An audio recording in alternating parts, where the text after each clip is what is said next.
Hello, and welcome to KC Boomer Tech. We talk about everything tech and fun stuff related to boomers. There's been a lot of tech news recently about the new Samsung S20 and a bunch of other tech news. So let's go to the videotape.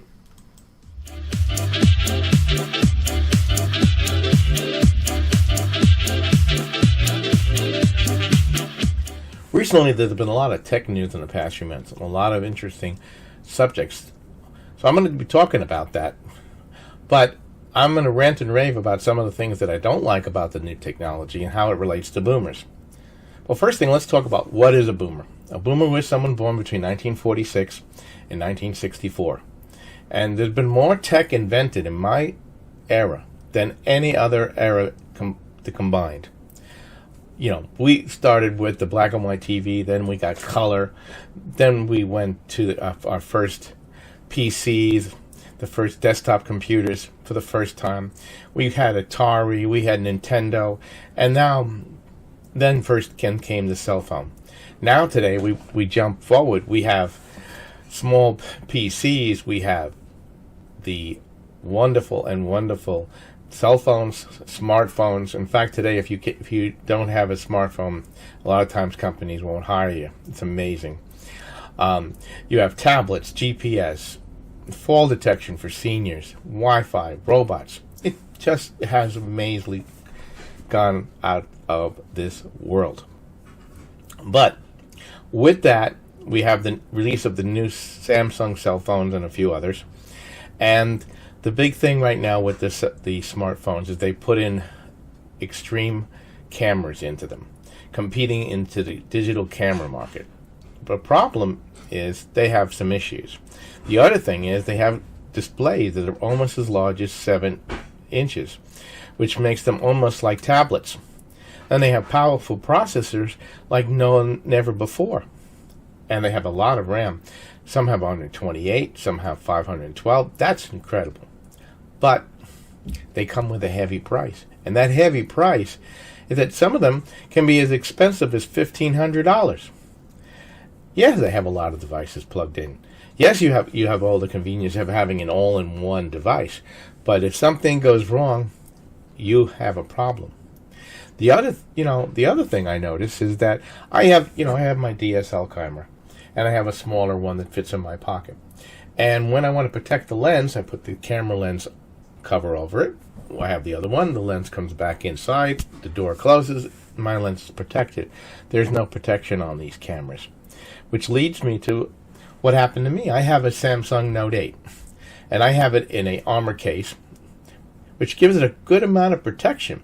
But somehow, when I dropped it, it hit the camera lens, and guess what? I broke it. And I had to have it repaired. I couldn't take any more pictures until that day came. So that's a negative. Just imagine taking that. You put it in your pocket. You might sit on it and crack it. I don't know, many of you probably have done the same thing. You put your phone in your pocket, you forgot, you sat down, bam. Then if you decide, maybe you're a lady and you put it in your pocketbook, you've got all that stuff moving around. And that's going to scratch the lens, it's going to break the glass. So you have to put it in some kind of protection. Not what I would call the best ideas. But then let's talk about insurance. Before, there used to be a time when you bought the insurance on your cell phone plan and something went wrong, they'd replace the phone. Now, it has a sliding deductible. So depending upon what's wrong with your phone, you have to pay a different amount. For instance, you break the glass, $150. You drop it in water, it's $500. A lot of people don't realize that suddenly now you have a $1,000 phone and you have to pay half the amount of the phone up front to get it repaired. That's not what I call good movement. Now, the other thing that I don't like is that cell phones used to be made in a way that they could be easily repaired. I'm a tech, so in the back of the cell phone there would be about 20 screws, little screws, take off. You could buy yourself a new screen, pop it on, no big deal. Then, first starting with Apple and then with Samsung, they started using double-sided sticky tape, which the only way to open the phone and take it apart was to put it on a special heater. So you couldn't do it yourself. You had to bring it to someone. They would heat it up to a set temperature. The two parts would come apart, and they would repair your phone. Now, the new phones, they've decided to get away from the double-sided sticky tape, and they've gone to glue. Real glue. So now they're gluing the two pieces together. So now, all of the little shops that you could bring your phone to for a less expensive charge can't do that unless they have some very, very special equipment. So now, in order to get your phone fixed, you have to send it back to the manufacturer, and that's costly. You got $1,000, $1,500 phone, and it's going to cost you. And you and I know that percentage of the people are going to drop the phone. They're going to break the phone. Your granddaughter's going to grab the phone, run with it, throw it, whatever, and next thing you know, you're in trouble. That brings me to another subject, which I'll get into in a second. Now, what's happening? The technology is shrinking, and everything is getting smaller and smaller and smaller. And they don't know what to put the technology into next.